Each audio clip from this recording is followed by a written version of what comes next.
En línea para hablar con nosotros un investigador adjunto del CONICET, es Eduardo Enquín. Eduardo, ¿qué tal? Buen día. Hernán Daisich, Natalia Arena te saludan. ¿Cómo estás? Hola Hernán y Natalia y hola audiencia. Gracias por haberme llamado. No, por favor, vos sabés que un poco lo planteábamos en la previa nosotros acá, y es que meterse en este tipo de discusiones, entrando por la fotografía que uno puede observar, con un sector importante de becarios y de investigadores reclamándole a las actuales autoridades de una manera poco convencional, y que del otro lado se observe esa militarización de alguna manera del ministerio, hace que en realidad se aleje el debate más concreto e importante, que tiene que ver con la situación de la investigación en la Argentina, la que hubo, la que hay y la que esperamos haya. Entonces, para nosotros siempre es interesante poder saltar ese tipo de escenas y profundizar mínimamente escuchando algunas voces. Y en este caso, bueno, has aparecido por ahí haciendo algunos señalamientos de lo que pasa, y me parece que valía la pena que también la audiencia te escuche, ¿no? Bueno, en realidad, una vez más te agradezco por la atención de haberme llamado. Mirá, coincido con lo que vos decís, ¿no es cierto? Primero y principal, hay que tomar en cuenta que, imagínate que vos estás en tu lugar de trabajo y aparece una turba de gente que vos no sabés lo que te puede pasar con tu integridad física, ¿no es cierto? Entonces es lógico que la gente quiera protegerse con la fuerza pública, ¿no es cierto? Está más que claro. Para gente como yo, que hemos denunciado algunas cuestiones que tienen que ver y otras que no tienen que ver con CONICET, nos hemos bancado amenazas y persecuciones públicas durante mucho tiempo. Eso no es ni gracioso ni lindo, y a mí no me paga ningún partido político, ¿no es cierto? Entonces, por un lado, aclarar eso, ¿no es cierto? Si yo trabajara dentro del ministerio o de CONICET, no sé qué es lo que fue tomado particularmente, y yo también quisiera que la fuerza pública me proteja. Por otro lado, como bien vos decís, acá hay que dar una profunda y muy puntual discusión de qué es lo que vamos a hacer con la investigación en el país, ¿no es cierto? Mi punto de vista es que durante muchísimo tiempo se hizo una declaración de intención muy linda en el ámbito de la ciencia, en otros ámbitos también, pero yo estoy hablando ahora en el ámbito de la ciencia. Y después no hubo un correlato real de lo que pasaba en la vida cotidiana, ¿no es cierto? Por ejemplo, vos me decís, por supuesto que lo que truena en Capital Federal sale después amplificado por todos lados. Sí, sí. Acá en Santa Fe nosotros nos hemos cansado, en la época kirchnerista, de reclamar por nuestros salarios y por los subsidios que tenemos a la investigación, y a todos los funcionarios de su época les entró por el oído derecho y les salió por el oído izquierdo, ¿no es cierto? Yo puntualmente, y si no, por favor, vení y habla con la gente de ATE, que precisamente no son amigos míos, ¿no es cierto? Habla con la gente de ATE acá en Santa Fe y preguntales cuáles son las cuestiones que yo particularmente me he encargado de hacer. Yo imprimía mi recibo de sueldo con mi foto, paraba el colectivo en una protesta que nosotros siempre hacíamos ahí cerca de mi trabajo, que ATE llamaba Choricet, como digamos legado de la época menemista, y yo a la gente le mostraba con mi recibo de sueldo y mi foto lo que yo ganaba en el año 2014. Sí. Yo te puedo mostrar, lo subí al Twitter, creo, me parece, mi recibo de sueldo en el diciembre del 2015, antes que se fuera Salvareza del Consejo Nacional de Investigaciones, eran más o menos 19.000 pesos y yo pagaba 3.200 pesos de ganancia. Ese era el sueldo con el cual yo me tenía que mantener, por eso me tuve que ir a hacer un curso para instalar aires acondicionados, y estuve trabajando un tiempo instalando aire acondicionado. Yo no me podía mantener. Por supuesto que esto yo lo he dicho en algún congreso este año que fui a Buenos Aires, y hubo mucha gente que me quería comer el hígado. Yo me gané, ¿no es cierto?, el odio de mucha gente, de muchos colegas muy respetados, inclusive gente que ha colaborado conmigo en mi etapa doctoral. No me hablan más, no me hablan más por concretamente vos sos doctor en doctor en ingeniería química. Yo soy ingeniero, mi título de grado es ingeniero químico, Sí. Y realicé un doctorado en ingeniería química acá en la ciudad de Santa Fe en diseño de reactores electroquímicos. ¿Y en qué tiempo llevaste adelante esa etapa de la carrera dentro del CONICET y cómo fue el proceso? Mira, habitualmente, ¿no es cierto?, son la carrera de grado en ingeniería son 6 años, y la etapa de doctorado son 5 años más. Ajá. En mi caso particular, después me contrató el Consejo Nacional de Investigaciones de Canadá para que fuera a realizar una labor allá y quedarme a vivir allá. Fui y al año dije, no, esto yo lo quiero hacer en mi ciudad. Y me volví acá con una beca postdoctoral. Trabajé 1 año y medio con la beca postdoctoral y después pedí un ingreso en carrera y entré. Ahora, ¿no es cierto? Yo veo, por ejemplo, los becarios. Yo no quiero ofender a nadie, ¿no es cierto?, con lo que digo. No, ahora, a ver, me parece que sería una ofensa si lo particularizáramos, ¿no? Vos estás generalizando, en la generalización obviamente uno observa una manera dentro del CONICET que implica, yo estoy de alguna manera, uno se va empapando, hay una crítica muy grande a lo que fue el recorte de la gestión que arrancó con Secato al frente del CONICET y con Barañao. Mira, no hubo tal recorte, ¿no es cierto? Es decir, yo no entiendo por qué se empecía ese tipo de cosas. Te vuelvo a repetir, a mí no me pagan ni Secato, ni Macri, bueno, yo soy empleado del Estado, ¿no es cierto? Ahora, la preocupación la entiendo porque yo lo he pasado. ¿Cuál es el tema? Vos te formás como doctor, gastás 5 años de tu vida ahí, y después en un país más o menos normal, ese título al cual vos accediste, te permite entrar en la industria, o en un trabajo privado, ¿no es cierto?, con una muy buena paga. ¿Cuál fue el problema que pasó acá? Por eso yo ayer decía, o anteayer decía en la nota que me dieron, que no se hizo, o no se hicieron las cosas que correspondían hacerse, y muchos de nosotros lo veníamos diciendo. Acá nos empecinamos con querer formar una enorme cantidad de doctores, sin saber lo que iban a hacer después. Entonces, estás predestinado a decir, sí, vos ganaste una beca doctoral, es la antesala a que vos seas investigador. No, un momentito, así no se hacen las cosas, porque si, digamos, la intención era llenar el CONICET de investigadores o de, ¿no es cierto?, doctorandos o becarios o lo que sea, tendríamos que haber hecho una reforma más profunda de todo el Estado argentino para que nosotros podamos caber. Somos 25.000 personas. Entonces, te vuelvo a repetir, bueno, por más que la gente...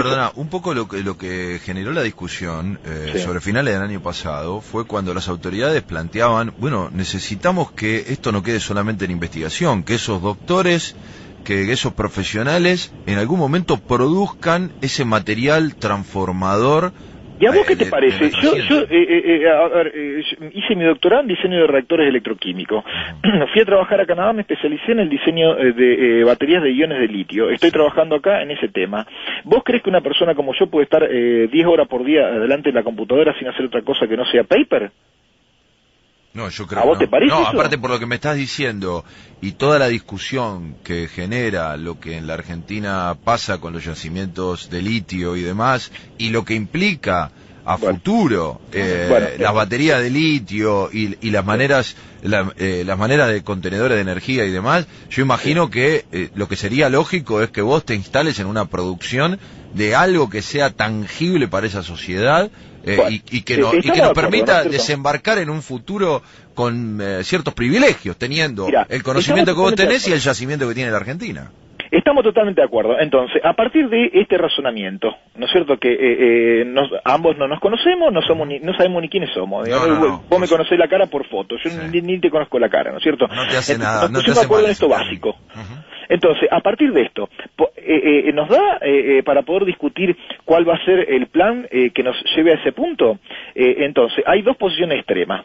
Una posición extrema es que banque todo el Estado. La otra posición extrema es que el Estado no intervenga en nada, ¿no es cierto?, y que los privados se encarguen los privados. Sí. Bueno, yo no estoy de acuerdo con ninguna de las dos cosas, ¿no es cierto? Que se encarguen los privados de todo, sin que el Estado intervenga, ya sabemos dónde nos llevó. Una locura. Bueno, y que, ¿no es cierto?, que se encargue el Estado sin que haya ningún tipo de control de nada, también sabemos dónde nos llevó. Porque eso guita que te sacan a vos, no es guita que te sacan a vos. A ver, yo quiero explicarme bien.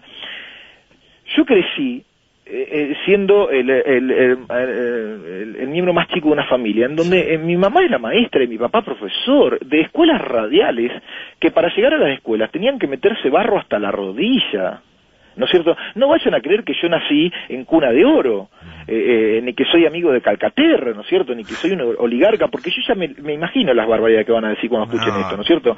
Entonces, la gente con la cual yo crecí, que es gente de estos barrios, y que hoy yo tengo muchas amistades que han crecido con las enseñanzas de mis padres, digamos, de mi vieja y de mi viejo, que han sido profesores y maestros, y que hoy tal vez son plomeros, o son operadores en radio, otras personas acá de Santa Fe. Ellos supieron que, ¿no es cierto?, el valor del trabajo. Entonces, era gente muy sacrificada, con muchas necesidades, pero que toda la vida se ha querido superar a través del trabajo.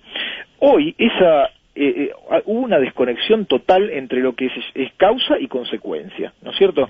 Entonces, si yo quiero meterme a decir, bueno, mira, yo tengo que comprar un ciclador de baterías con todo el equipamiento que le anda dando vueltas, salen 100.000 euros, bueno, que me lo pague el Estado. Si yo hago eso, le estoy obligando a las personas que yo te describía que me paguen mi capricho para rico. ¿Soy claro con lo que digo? Bueno, ahora, ¿vos creés que de ese proyecto, por ejemplo, si el Estado lo pagase, podríamos tener consecuencias positivas para la Argentina desde el punto de vista energético, como para que valga la pena hacer esa inversión? Por supuesto, es indudable lo que yo te digo, es indudable. Ahora, ¿no es cierto?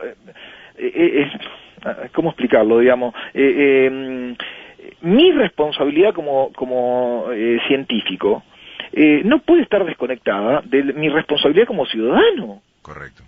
Entonces, a mí el Estado no me da 100.000 euros para que yo haga eso. Bueno, yo voy, corto la calle y rompo todo. Bueno, a mí me parece un razonamiento muy primitivo, ¿no es cierto? Yo ya tengo 44 o 45 años. ¿Cuál es la obligación que yo tengo? Calladito, ¿no es cierto? Pensar cuál es el plan que nos puede llevar a ese punto. Indudablemente, ¿no es cierto?, el Estado no es un barril sin fondo. Sí. Entonces, y por favor, no vayamos a pensar que aplicándole más impuestos a las empresas que ya están, vamos a lograr mejores cosas, porque también sabemos dónde nos lleva eso, ¿no es cierto? Entonces, sí, perdona, decí. No, disculpame vos. Tenemos que tener un pensamiento disruptivo en ese caso, me parece a mí, ¿no es cierto? Puedo estar equivocado. Entonces, ¿cuál es ese pensamiento disruptivo? Pensar cuál es la mejor opción que tenemos para poder llegar ahí. Entonces, yo coincido con lo que dice Secato, ¿no es cierto? Para tener un Consejo Nacional de Investigaciones de 25.000 personas, que lo único que hacen, ahora van a salir unos biólogos y van a decir, no, porque bueno, yo no estoy... Digo así, pero sin ánimo de querer estigmatizar a nadie. Entiendo por lo favor, que decís, que donde esas 25.000 personas se dedican a hacer teorías sobre las investigaciones y parece que la práctica nunca llega. Lógicamente. Entonces, repito, hay gente que hace investigación básica y muy buena y que me han formado a mí, y yo coincido que esa gente tiene que estar. Pero hay personas, por ejemplo, en mi caso particular, que yo no puedo no estar vinculado a un desarrollo tecnológico tangible, porque es lo mismo que un tipo haya desarrollado la vacuna contra el cáncer y se la guarde toda la vida en un paper. Claro. ¿Para qué? ¿Para que venga un laboratorio externo y le termine comprando la patente? Eduardo, y en esa hipótesis, y ahí va lo que te quería preguntar, ¿no? Sí. Vos hablás de que venís de un hogar de clase media. Si yo me motivo así, soy medio bruto con lo que digo, ¿no? Pero me motivan esas cosas. Yo te lo agradezco. Si hay algo que agradecemos siempre es cuando la gente se saca el cassette, porque es la única manera que del otro lado de la audiencia, porque te digo, del otro lado, afortunadamente tenemos un montón de audiencia que probablemente pudo haber sido compañero tuyo, es decir, gente que en este momento está en una tornería, en un taller mecánico, y que en algún momento optó por esa profesión, por ese oficio, y vos continuaste en tu carrera para desarrollarte como doctor en esta materia. Digo, muchos de ellos se preguntan qué pasa en ese aspecto, digo, qué les va a mejorar la vida a un futuro con esa tarea de investigación que vos hacés, y ahora empiezan a darse cuenta, bueno, hay alguien que está investigando sobre baterías de litio en un país donde dicen que hay yacimientos de litio. Algún día seguramente estaremos en la punta del desarrollo de eso, si efectivamente se conectan los dos extremos, es decir, si empresas que quieren efectivamente desarrollar ese producto te convocan a vos, que tenés toda una investigación en marcha, y obviamente se conectan con la materia prima, en este caso, que es el litio. La pregunta es, en todo ese proceso educativo que vos llevaste adelante, ¿hay algún tipo de conexión que busque aglutinar un sector con el otro, porque muchas veces nosotros hablamos a nivel de otras capas medias de la educación, donde parece que todo está como desconectado, es decir, no hay una convocatoria en que el profesional aglutine estos dos espacios, el privado con el público. Mi papá, sí. Chaqueño, ¿viste? Nació en Machagay, ¿viste? Y un tipo que toda la vida ha trabajado de técnico, él se recibió con mucho esfuerzo en la escuela secundaria, pero repitió varios años, qué sé yo, después, hasta que la conoció mi mamá le puso un poco los puntos, que ya hasta que se casaron. Y un tipo que tiene mucha sabiduría de calle. Entonces, ¿sabés lo que yo cuando era chiquitito, como es mi hijo ahora, mi viejo me decía, mirá, vos acá pensá que Argentina anda, porque el mundo sigue girando y mañana sale el sol. Y hay que despertarse de nuevo. El día que la Tierra deje de girar y no salga más el sol, esto no anda más. Bueno, yo hoy, 35 años después de lo que mi viejo me decía, coincido. ¿Cómo me va a preguntar semejante cosa si durante los últimos 70 años lo único que hemos hecho acá fueron estupideces? Yo lamento lo que voy a decir, ¿no es cierto? En el año 45, Japón recibió 2 bombas nucleares. 40-45. Hiroshima y Nagasaki. Nosotros acá éramos la 6ª potencia mundial. ¿Me puede explicar qué pasó del 45 o del 40 a esta etapa al día de hoy? Que parecemos un país, no sé, subsahariano. ¿Alguien me lo puede explicar, por favor? Vamos a suponer que yo soy un extraterrestre y bajo ahora a la Tierra. Y digo, pues como todos los países del mundo están achicando la pobreza y nosotros somos el único que ampliamos la brecha. Que alguien me lo explique, como si yo tuviera 6 años. Sí. A mí me parece que yo te digo que estamos a 5 segundos de iniciar un proceso de discusión que puede llevar una década en radio. Y claro, lógicamente, querido. Entonces van a salir, ahora me escuchan hablar así, y van a salir, este oligarca, antiperonista, que yo. Mira, ya digan lo que quieran, ¿viste? Ahora, el tema, lo que yo te decía hace un rato, yo no me puedo despegar mi responsabilidad de investigador, no se puede despegar de mi responsabilidad de ciudadano. No habitante, yo no vengo a habitar acá, yo soy un ciudadano con los derechos y las responsabilidades que tiene cualquier ciudadano, y obligaciones, derechos y obligaciones. En el marco Entonces, de lo que vos tenés como conocimiento, me preguntan, ¿hay desarrollo de prototipos en la Argentina? ¿Hay desarrollo de prototipos en el área del CONICET, en el marco de lo que vos... ¿Y dónde terminan esos prototipos? ¿Y quién da el último paso? ¿Quién genera el eslabón para que ese prototipo se convierta realmente en un proceso concreto que sea visible para la población que de alguna manera, con sus impuestos, pagó la formación tuya y de tantos otros? Mira, que es muy buena la pregunta que me hace, digamos, ¿no es cierto? Y ahí entramos en otro lío. Por supuesto que el CONICET, y acá a nivel local, la Universidad Litoral, tienen oficinas especializadas que se encargan de, si uno quiere patentar algo, darle una mano a uno para poder patentar. El tema es que, por supuesto, como todo en la Argentina, sigue siendo terriblemente burocrático todo, entonces, donde siempre hay que poner una oficina con 50 personas para poder justificar el sueldo de las 50 personas y que cada uno lleve un papelito para el otro y entonces, qué sé yo, en algunas oficinas puede ser un poco más eficiente, en otras oficinas un poco menos eficiente. El tema es que, ¿no es cierto?, estamos muy en pañales todavía nosotros en esa etapa. Yo no tengo las cifras oficiales, pero la Argentina, seguramente si me escucha ese Cato, yo le pido perdón, ¿no es cierto?, con la barbaridad que voy a decir, ¿no es cierto?, porque no sé las cifras oficiales, pero Argentina tiene que multiplicar exponencialmente la cantidad de prototipos y de patentes que se implementen. ¿Y vos crees que porque esa va a ser la forma, esa va a ser la forma que nosotros vamos a tener como científicos de devolverle a la sociedad lo que la sociedad hizo por nosotros? ¿Y vos crees que esta gestión quiso poner en marcha eso el año pasado y la presión? Mira, esta gestión quiere poner en marcha un montón de cosas y cuando abren la boca, saltan un montón de gente que poniendo palos en la rueda y piedra tirándonos piedra en la cabeza. Eso es lo que nos pasa a nosotros como sociedad. Me hago responsable de lo que digo, ¿no es cierto? A mí, te vuelvo a repetir, esta administración a mí no me paga, ni muchísimo menos, ¿no es cierto? Porque yo soy empleado del Estado. Los 2 sueldos que tengo son los públicos del Estado, ¿no es cierto? Pero lo tengo que decir con todas las letras. Esta administración quiere hacer algo y enseguida salimos a poner el palo en la rueda y hacemos pelota todo. Así no vamos a ningún lado. Mira, yo te digo algo, para la gente que quiere escuchar un tipo sabio, escúchenlo a Alfredo Casero, las cosas que dice. Todo mi respeto al gordo Casero, escúchenlo. Nosotros tenemos que tener un funcionamiento en la sociedad, un funcionamiento binario. Alemania hoy es la primera potencia mundial, y Alemania estuvo arrasada después de la guerra, no había edificios en pie. ¿Cómo hicieron esos tipos para salir adelante? ¿Poniendo palos en la rueda? Con un gobernante que diga vamos a hacer tal cosa y una sarta de gentuza cortando casi y rompiendo todo. No se ponen así en marcha las sociedades. Porque aparte, lo único, mira, voy a repetir algo que lo dijo Alfredo Casero, y por favor búsquenlo, señora, búsquenlo en YouTube y va a ver si no le miento lo que yo digo. Este tipo de reacciones espamódicas y exageradas que tienen cuando se quieren hacer algo, es el mismo tipo de reacción que tiene un bebé que llora cuando está cagado. Quiere llamar la atención. Y en una sociedad donde pasa eso, se pierde mucho tiempo. Bueno, hay momentos, te digo por experiencia, y vos dijiste que tenés un hijo, que hay que prestar atención si pasa eso, porque algo querrá decir también, ¿no? Sí, es por decir, supuesto. Si quiere llamar la atención, digo, sería precavido observar de qué está llamando la atención y cuáles son efectivamente las acciones que habría que corregir. Ahora, la pregunta es... Estamos de acuerdo, yo lo llevé a un extremo. No, está bien, pero yo digo, para volver a meternos en el tema que ayer generó la movilización. Sí.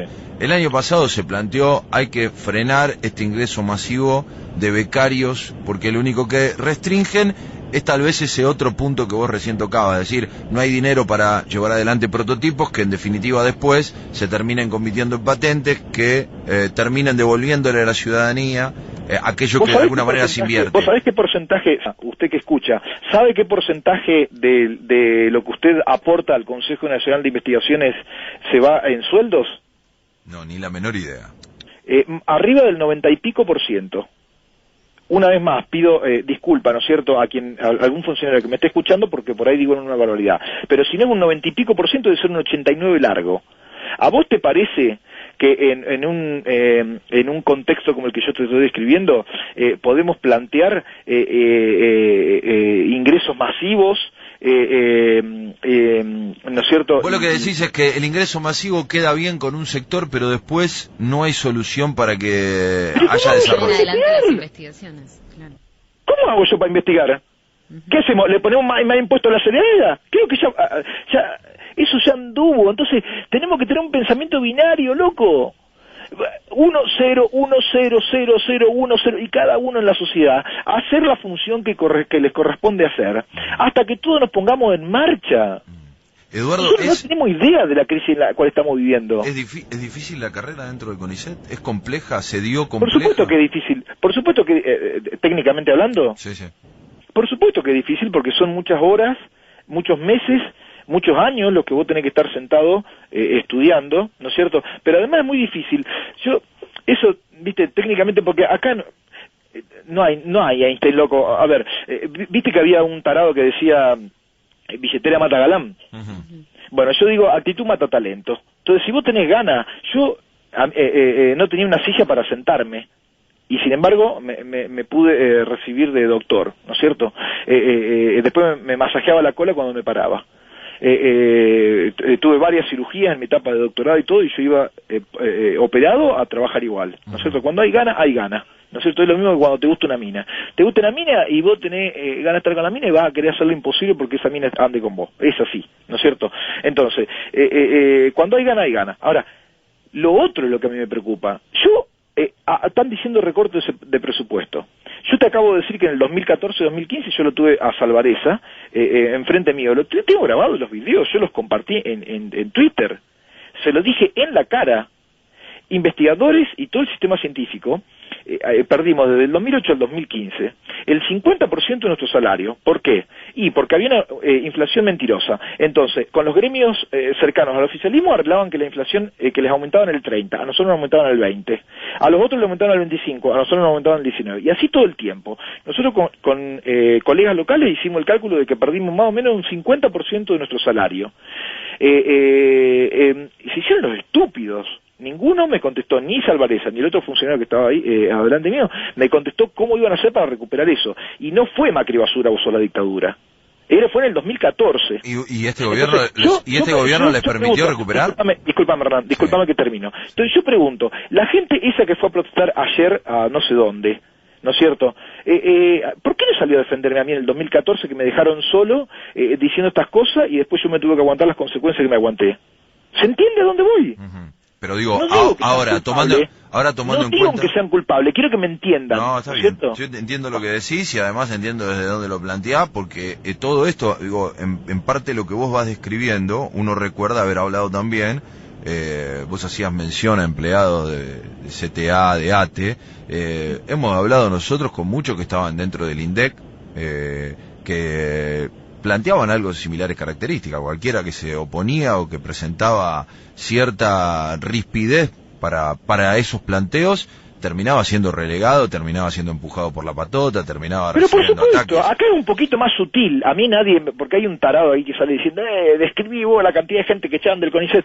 Mira, por suerte somos un poquito más civilizados y es un poquito más sutil. Pero viste, te van dejando de lado de algunos proyectos, no te participan de tales cosas, Ahora, no podés hablar. aparte es increíble, porque uno dice la nueva gestión, pero la nueva gestión es la misma gestión que estaba, digo, Barañao sigue estando al frente y de alguna manera... Exactamente la misma. Ahora la pregunta es, ¿qué cambió desde la llegada del gobierno de Macri para los investigadores? Mira, de manera concreta te lo pregunto. nuestro gran amigo Salvareza firmó 15 minutos antes de irse un decreto de jerarquización, porque fue tanto lo que perdimos de salario como investigadores, te vuelvo a repetir, yo me tuve que ir a instalar aire acondicionado, ¿no es cierto?, para subsistir. Fue tan abismal la diferencia que había de sueldos, que quisieron empardar un poquito la cosa firmando un decreto proponiendo firmar un decreto de jerarquización de nuestra labor. Ahora, ese decreto de jerarquización estaba planteado desde inicios de 2014. ¿Sabe cuándo lo firmó nuestro amigo Salvareza? 5 minutos antes de irse. Bueno, entonces, eso cambió. Asumió la nueva gestión y dijo, no importa cuánto nos endeudemos, no tiró para atrás el decreto. No importa cuánto nos endeudemos y acá a estos tipos hay que pagarles. Marzo del 2016, cuando ya estaba esta nueva administración, hubo vos te acordás que se rediscutió el tema de las ganancias, Sí. y a nosotros, a todos los que nos descontaban ganancias, nos depositaron en enero, febrero y marzo la devolución de ganancias de ese año. Y a partir de ese momento para adelante se discutió otro esquema de ganancia. Ahí está la fotocopia de mi recibo de sueldo, ¿no es cierto? Yo ganaba 19.000 y me descontaban 3.200 de ganancia, y ahora creo que debo estar cerca de unos 30.000 y me descuentan 800 o 900 pesos de ganancia. ¿A vos te parece que no es un gran cambio eso? No, sí, sin duda. Bueno, sin duda. entonces, eso por un lado. Por otro lado, fíjate vos lo que yo estoy discutiendo con vos. ¿Vos crees que yo en el 2014 me iba a animar a salir a decir estas barbaridades por radio? Acá te hubieses animado porque hubiésemos sido tan... lo que Sí. pasa es que por ahí mayoritariamente no hubiese podido. Mira, lógicamente, pero... Tenemos una condición bastante particular en ese caso. Mira, yo tenía bloqueado todas mis redes sociales. A mí me llamaban a las 3 de la mañana con mi hijo chiquitito, pueden verle la cara a mi hijo, ¿no es cierto?, en la foto. Me llamaban y me amenazaban, me decían barbaridades, ¿no es cierto? Entonces eso me lo tuve que aguantar solito, solito. Entonces ese tipo de cosas cambiaron. Hoy yo veo a algún estúpido que me insulta por Twitter y me río, porque son estúpidos, ¿me entendés? O sea, hay gente que... Vos decís, mira, te estoy describiendo lo que yo pasé, y te lo discuten. Bueno, negro, ¿qué crees que...? O sea, vos que yo me instale una cámara web... A ver, uno puede entender que lo que te pasó a vos puede ser puntual, que puede ser la mirada de algún sector, y otros pueden imaginar que es la generalidad de aquellos que se oponían a cierta actividad. Mirá, muchos la hemos pasado muy mal. En la época que yo te describo, 2014-2015, mientras a mí me descontaban un montón de ganancia, había otra gente que no le descontaban ganancia. Entonces yo decía, pero ¿por qué a vos sí? ¿Por qué a mí sí y a vos no? No, por el decreto de fulano, Pendurchi, y obviamente el tipo que no le descontaban ganancia, que... era un soldado de la patria. Pero obviamente... Entonces todo ese tipo de delirios, ¿nos contribuyó como sociedad o nos empeoró? Y yo creo que está clara la respuesta.